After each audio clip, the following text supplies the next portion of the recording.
உலகத் தமிழர்களின் உயிர் நாதம் உண்மை தமிழ் தொலைக்காட்சி. வணக்கம். உண்மை தமிழ் தொலைக்காட்சியில் பிரதான செய்திகள் வாசிப்பவர் பாரதி மயில்வாகனம். முதலில் தலைப்புச் செய்திகள். மன்னர் சிந்துஜாவிற்காக நீதி கோரி வீதிக்கு இறங்கிய மக்கள். தாய்க்கான போராட்டத்தில் பிஞ்சு குழந்தை. நடுக்காட்டில் ஆசிரியரை இறக்கிவிட்டு சென்ற பேருந்து.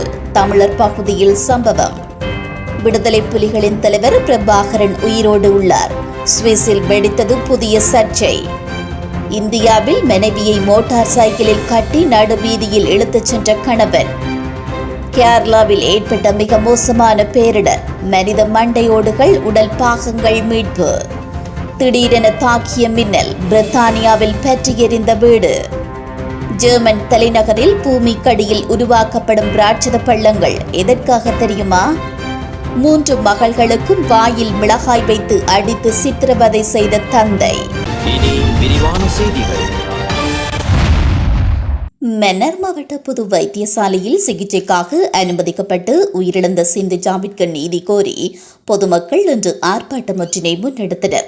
இன்று காலை 9:30 மணியளவில் மன்னார் மாவட்ட பொது வைத்தியசாலைக்கு முன் ஆர்ப்பாட்டம் ஒன்று முன்னெடுக்கப்பட்டது.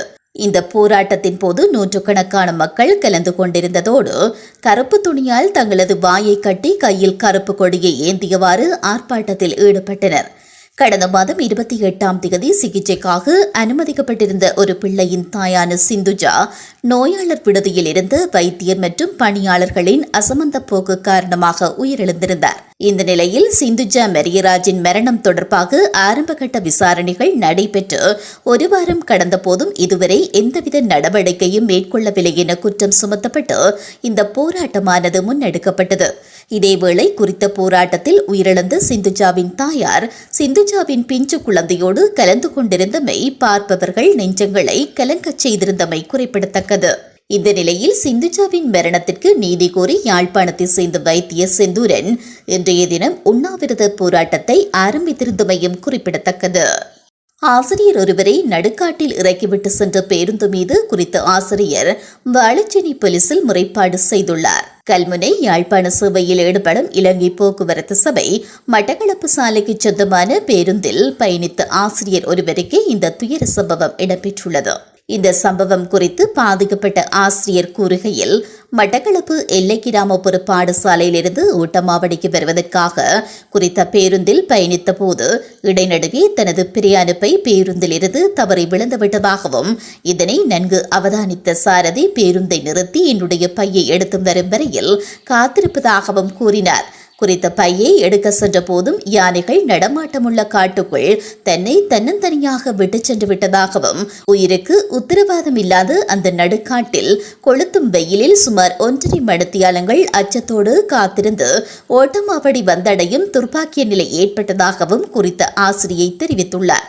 இது தொடர்பில் சம்பந்தப்பட்ட அதிகாரிகள் உரிய நடவடிக்கை எடுக்காத போதும் போக்குவரத்து அமைச்சரின் கவனத்திற்கு கொண்டு செல்ல உள்ளதாகவும் பாதிக்கப்பட்ட ஆசிரியர் தெரிவித்துள்ளமை குறிப்பிடத்தக்கது. விடுதலை புலிகளின் தலைவர் பிரபாகரன் உயிரோடு உள்ளார் என்று சுவிஸில் புதிய சர்ச்சை ஒன்று வெடித்துள்ளது. சுவிஸ் தமிழர் இல்லம் 21வது தடவையாக அனைத்துலக ரீதியில் நடாத்திய உலக கிண்ணத்திற்கான கால்பந்து போட்டிகள் கடந்த சனி மற்றும் ஞாயிற்றுக்கிழமைகளில் வெண்டத்தூர் மாவட்டத்தில் இடம்பெற்றது.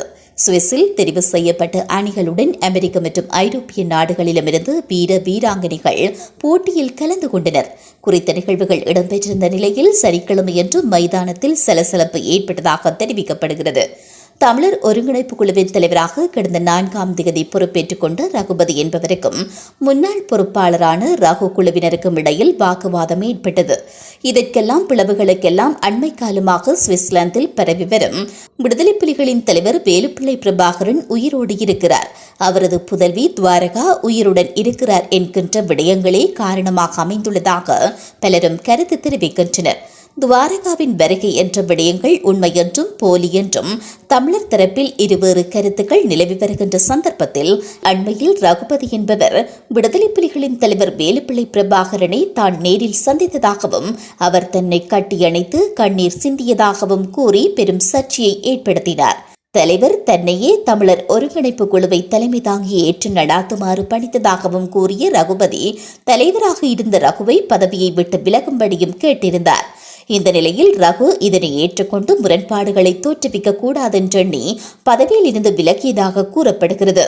இந்த நிலையில் தமிழர் விளையாட்டு விழாவிற்கு ரகுபதி தலைமை தாங்க ரகு அவர்களும் அங்கு சென்றதனாலேயே வாக்குவாதமும் கைகலப்பும் ஏற்பட்டதாக விழாவில் கலந்து கொண்டவர்கள் தெரிவித்தனர்.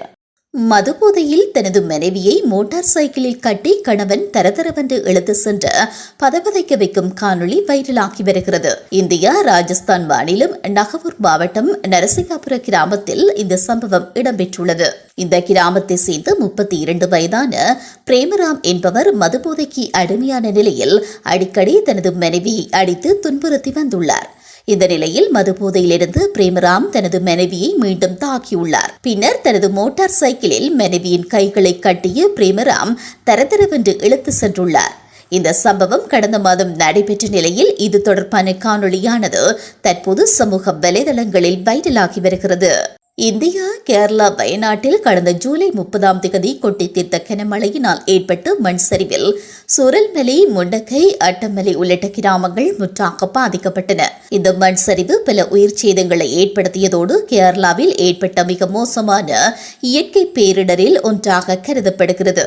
இன்று 15வது நாளாக காணாமல் போனவர்களை மீட்கும் பணிகள் நடைபெற்று வருகின்றன. இந்த நிலையில் சோச்சிப்பாறை நீர்வீழ்ச்சிக்கரையில் மனித மண்டையோடுகள் மற்றும் உடற்பாகங்கள் மீட்கப்பட்டுள்ளதாக தெரிவிக்கப்பட்டுள்ளது.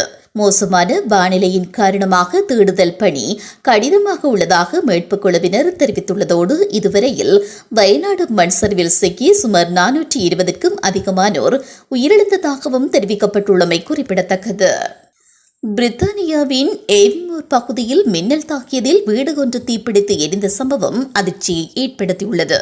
ஸ்கொட்லாந்தின் எவிமோர் பகுதியில் உள்ள வீடு ஒன்று மின்னல் தாக்கியதில் திடீரென்று தீப்பிடித்து எரிந்து பெரும் பரபரப்பை ஏற்படுத்தியுள்ளது. இதேவேளை கிராம்பியன் வேவில் உள்ள வீடு தீப்பிடித்ததாக கிடைத்த தகவலின் பேரில் அவசர சேவைகள் சம்பவ இடத்திற்கு விரைந்துள்ளன. தீயை கட்டுப்படுத்த 4 தீயணைப்பு வாகனங்கள் மற்றும் உயரமான கருவி பயன்படுத்தப்பட்டதாகவும் கூறப்படுகிறது. தீயின் கொடூரமான வெப்பத்தில் வீட்டின் கூரை இடிந்து விழுந்து அதிர்ஷ்டவசமாக வீட்டில் வசித்த குடும்பத்தினர் பாதுகாப்பாக வெளியேறியிருப்பதாகவும் தெரிவிக்கப்பட்டுள்ளது. ஸ்கொட்லாந்தில் பெரும்பாலான இடங்களில் இடியுடன் கூடிய மழைக்கு வாய்ப்புள்ளதாக அவசர எச்சரிக்கை விடுத்துள்ள நிலையில் இந்த துயர சம்பவமானது பதிவாகியுள்ளது. ஜெர்மன் தலைநகர் பெர்லினில் கோடை வந்துவிட்டால் மிகவும் தண்ணீர் பிரச்சினை அதிகமாக இருப்பதாக கூறப்படுகிறது.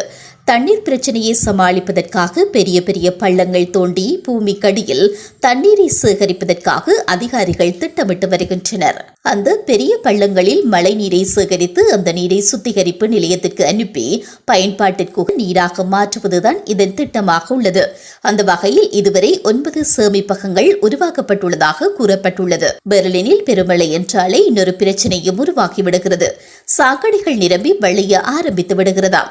அவ்வாறான தருணங்களில் சேமிப்பகங்களில் அந்த நீரை சேமித்து அதை சுத்திகரித்து மழை நின்ற பிறகு சுத்திகரிக்கப்பட்ட நீரை ஆறுகளில் விடுவதற்கான திட்டத்திற்காகவும் இந்த பிரம்மாண்ட பள்ளங்கள் பயன்படுத்தப்பட உள்ளதாக அறிவிக்கப்பட்டுள்ளது.